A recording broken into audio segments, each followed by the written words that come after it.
Hello everyone, welcome back with AutoCAD basic tutorials how to get toolbar back.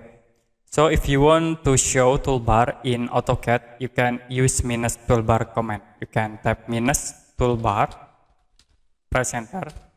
The next you can type the name of toolbar. In here I will type draw. You can press enter and enter again.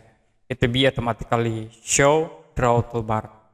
If you don't have this draw toolbar, you can use modify toolbar. You can type min toolbar again, press enter, and you can type modify, press enter, click show, and it will show for modify toolbar.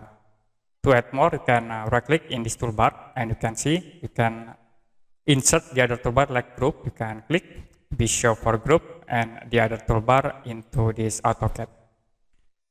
Okay, that's it, how to get toolbar back in AutoCAD. And if you have any question about this tutorial, you can comment below this video.